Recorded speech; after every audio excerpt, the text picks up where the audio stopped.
and welcome back to Mastication is Fun. I'm your host, Bryan J. Greatness. Unlike last time, I'm going to be trying some things I actually have an interest in trying. I'm a big beer guy, always have been. I always like to try new things, because you never know what you're missing until you try some. Sometimes you're going to be tasting some awful beer, like Coors Light iced tea.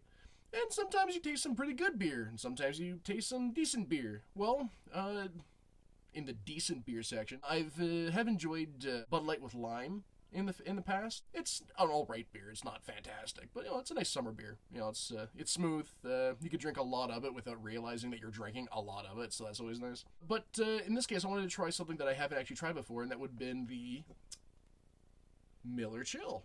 It's very much the same thing from what I understand. Again, we're looking at a 355 milliliter can, 4% alcohol. So we're gonna give this one a shot. I'm expecting good things at the very least. Like I said, I enjoyed the Bud Light with lime, so this is pretty much the same thing from what I understand. All right, so give it a little bit of pour. It's looking like your standard beer.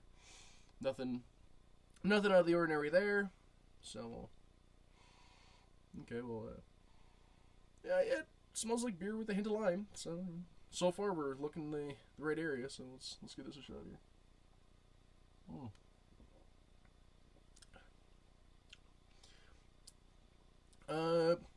Actually, surprisingly enough, there's not that much of a lime taste to it. Like when you first put it in your mouth, yeah, but there's no lime aftertaste. It's very, very weak citrus. Admittedly, I think I like the Bud Light with lime better. It's just beer, really. It's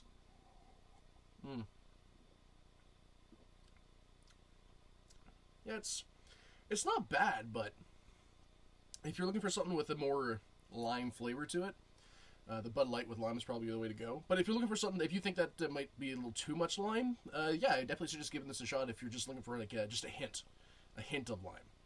Yeah, it's not bad. It's just not what I was expecting. Second, we have another cooler, a Okanagan Crisp Apple. We're talking another 355 can. And we're talking 5%, so we're talking an extra percent higher than the beer. But, coolers usually are a higher percentage, so that makes sense. So we'll get a color test here. Yeah, it's looking like it's all kinds of clear. It has a little tinting to it, kind of a little bit of a red tint. You can't really see it on the camera there, but it's there. Let's see how this smells. Apple. Yeah, it smells like apple. Surprise. Very strong apple. Kind of has a Granny Smith smell to it, which is surprising because the apple on the can is kind of red. So, we'll give this a shot now.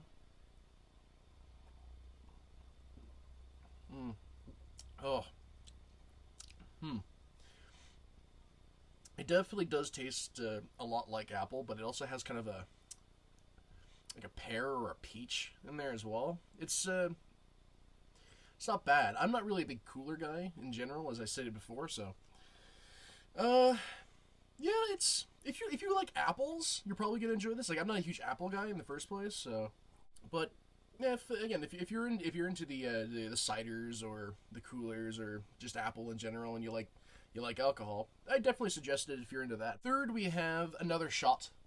This one is a Superstar. Yeah, a Superstar shot. I'm not exactly sure what this is. It's blue and red. Also one of those divided for your pleasure type scenarios. So we'll take a look. This is also 20% and 30 milliliters as the last one was. So we'll give this one a go. I was able to get the whole thing off this time, so that's always nice. Bit of a look in there. Yep, so very red, blue.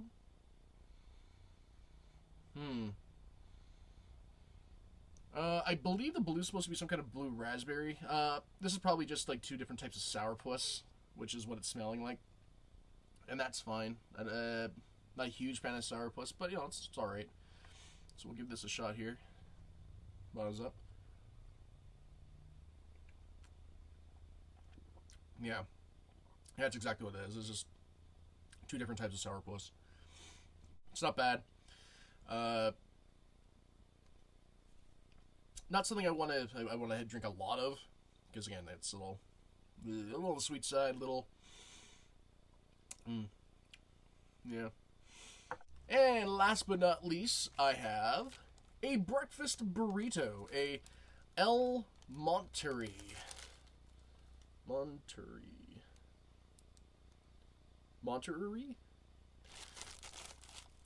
An egg and turkey sausage and cheese breakfast burrito.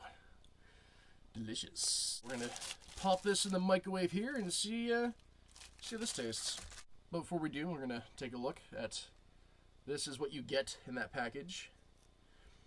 It certainly looks like your standard frozen burrito. So we're talking about 2 minutes to cook, 1 minute to stand before eating, and ultimately we're looking about 200 calories, 8 grams of fat, and 360 milligrams of salt. So not the healthiest thing you'd be putting in your body, but what is, right? We're talking about a microwavable burrito. So this is what it's looking like out of the microwave. Looks like a cooked burrito. Nothing too fancy.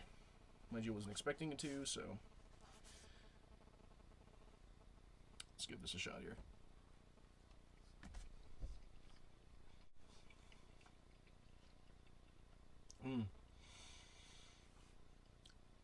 It's not bad. I mean, for a microwavable burrito, it's not bad. I definitely get these again.